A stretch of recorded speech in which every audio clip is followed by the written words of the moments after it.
Hello viewers, आज का हमारा स्टोरी का टॉपिक है हैप्पी रिटर्न होम, यानी घर आने की शुभकामनाएं। हैप्पी को हम शुभकामना बोल सकते हैं, रिटर्न होम यानी घर आने की या फिर घर वापस आने की।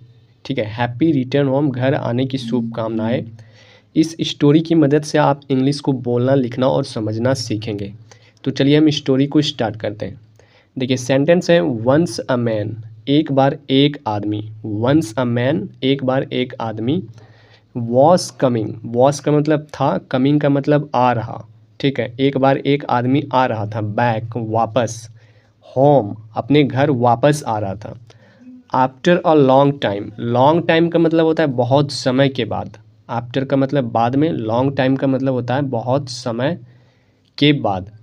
एंड और वॉज हैप्पी, वह बहुत खुश था। वॉज हैप्पी का मतलब बहुत खुश था। ठीक है, टू सी हीज, वह देख करके, क्या देख करके, हीज फेवरेट, अपने नौकर को देख करके, अपने नौकर को देख करके। कहाँ पे? एट द स्टेशन में वो बहुत ज़्यादा खुश था। जब एक आदमी मतलब कि बहुत लंबे समय के बाद अपने घर वापस आ रहा था, तो वो अपने फेवरेट सर्वेंट को देख करके बहुत ज़्यादा खुश था। ठीक है, फिर आगे देखिए सेंटेंस में, it is all right at home. It is all right at home, उस आदमी ने पूछा कि क्या घर पर सब ठीक है। इट इज़ ऑल राइट का मतलब होता है, ऑल राइट का मतलब होता है सब कुछ, एट होम यानी घर पर। Is it all right at home, क्या घर पर सब कुछ ठीक है। The man asked the servant, वो जो आदमी था किससे पूछा? अपने नौकर से। जब वो वापस आया स्टेशन में, तो उसने पूछा क्या घर पर सब कुछ ठीक है। आगे है यस मास्टर, उस नौकर ने उसे मास्टर कह के संबोधित किया और बोला yes master. Everything is all right, सब कुछ ठीक है यानी सब कुछ सही है। एवरीथिंग इज़ ऑल राइट, सब कुछ ठीक है।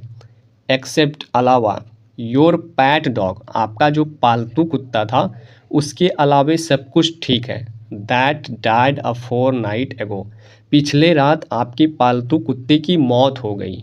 ऐसा कहा उस नौकर ने कि हाँ मास्टर, सब कुछ ठीक है, बट प्रॉब्लम ये है कि पिछले रात आपका जो पालतू कुत्ता था उसकी मौत हो गई। रिप्लाइड द सर्वेंट, वो जो नौकर था उसने ऐसा उसे रिप्लाई किया या फिर जवाब दिया। जब उसने पूछा कि घर पर सब कुछ ठीक है, तो उसने ऐसा जवाब दिया कि हाँ सब कुछ ठीक है, बट आपके पालतू कुत्ते की बीती रात मौत हो गई। But it was nice and healthy, लेकिन वह तो स्वस्थ और अच्छा था। इट वॉज नाइस, ठीक है, वह अच्छा था, एंड हेल्दी, वह स्वस्थ था, ऐसा उस आदमी ने कहा। हाउ डिड ही डाई, वह कैसे मर गया। हाउ डिड ही डाई, वह कैसे मर गया। तो नौकर ने देखो क्या बोला, the bone of your strong horse got stuck in its mouth. ठीक है, मजबूत घोड़े की हड्डी उसके मुंह में फंस गया। ठीक है, the bone of your strong horse, आपका जो मजबूत घोड़ा था उसकी हड्डी गॉट स्टक यानी फंस गया। कहाँ पे फंस गया? इन इट्स माउथ, यानी कुत्ते के मुंह में फंस गया और वो मर गया। ये नौकर देखिए क्या बोल रहा है कि सब कुछ ठीक है, बस कुत्ता मर गया है। अब इसके बाद बोल रहा है कि आपका जो हॉर्स था वो भी मर चुका है। ये बहुत ही इंटरेस्टिंग स्टोरी है। इस स्टोरी में नौकर बोल रहा है कि सब कुछ ठीक है, और यहाँ पे आगे आगे वो सबकी मरने की खबर सुना रहा है। किसी न किसी कारण से वो मरने की खबर को सुना रहा है। फिर देखिए आगे स्टोरी और भी ज़्यादा इंटरेस्टिंग आपको लगेगा। फिर क्या उसने बोला, how can it get it the bone of my horse. How can it get the bone of my horse, यानी यह मेरे घोड़े की हड्डी कैसे प्राप्त कर सकता है या फिर पा सकता है। वो जो पालतू कुत्ता था उसके बारे में बोल रहा है कि उसे मेरे घोड़े की हड्डी कैसे मिल सकता है। हैज़ द हॉर्स डाइड, क्या घोड़ा भी मर चुका है। यस माई मास्टर, फिर उस नौकर ने बोला कि हाँ आपका घोड़ा भी मर चुका है। The horse could not get enough to eat, घोड़े को पर्याप्त चारा नहीं मिल सका। ठीक है, घोड़े को पर्याप्त भोजन नहीं मिल सका, इसीलिए घोड़ा आपका मर गया। और जब आपका पालतू कुत्ता वहाँ पे जा रहा था कुछ चारा खाने के लिए, तो उस घोड़े की हड्डी मिल गया, तो वो भी उसके मुंह में फंस गया और वो भी मर गया। ऐसा वो सर्वेंट बता रहा उसे। There was no fodder left, वो घोड़ा इसलिए मर गया कि उसके पास चारे की कमी हो गई थी, चारा नहीं था, तो वो घोड़ा मर गया। What happen to folder, folder, folder यहाँ पे होगा, फोल्डर ये फोल्डर होगा यहाँ पे folder. What happen to folder, चारे को क्या हुआ? It was unlisted when your mother was put to fire, जब आपकी माँ को चिता पर रखा गया था तब यह सूची में नहीं था। अब ये नौकर ये भी बोल रहा था कि चारा ख़त्म हो चुका था, क्योंकि जब आपकी माँ मर गई थी तो वहाँ पे चारा रखा गया था और चारा उस सूची में नहीं था, मतलब वहाँ पे अनलिस्टेड नहीं था। तो ये भी बोल रहा है आगे कि आपकी माँ भी मर चुकी है। फिर देखो आगे स्टोरी और इंटरेस्टिंग बनता जाएगा।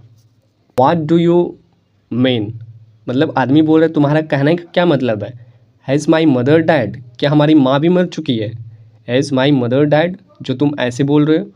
हाउ डिड सी डाई, वो कैसे मरी?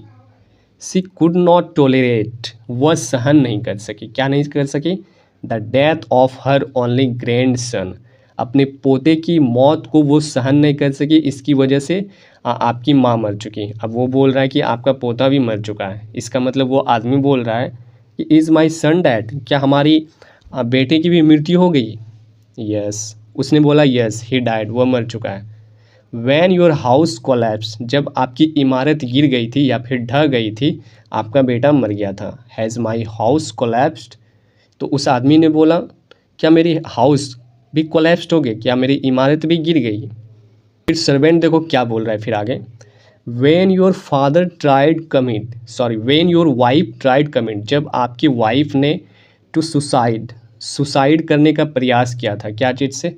बाय स्प्रेइंग पेट्रोल, पेट्रोल छिड़क के जब आपकी वाइफ ने सुसाइड करने का प्रयास किया था। द हाउस कॉट फायर, आपके घर में आग पकड़ लिया था। एंड वॉज गटेड, और तहस नहस हो गया था, जिसकी वजह से आपके बेटे की भी मृत्यु हो गई। योर सन ट्राइड, आपका बेटा जो है वैलेंटली टू सेव योर वाइफ, आपके वाइफ को बचाने के प्रयास में। But the roof fell on him, लेकिन आपके बेटे के ऊपर छत गिर गया। आई एम कम्प्लीटली रूइंड, वो आदमी बोला मैं तो पूरी तरह बर्बाद हो चुका हूँ। आई हैव एवरीवन, मेरे पास सब कोई था। एंड येट, यहाँ तक कि you said that everything is all right, यहाँ तक कि तुम बोल रहे हो कि सब कुछ सही है, लेकिन यहाँ पे तुम मुझे सुना रहे हो कि मेरा सब कुछ बर्बाद हो चुका है। तो इस स्टोरी में देखो वो कैसे नौकर उस आदमी को बता रहा है।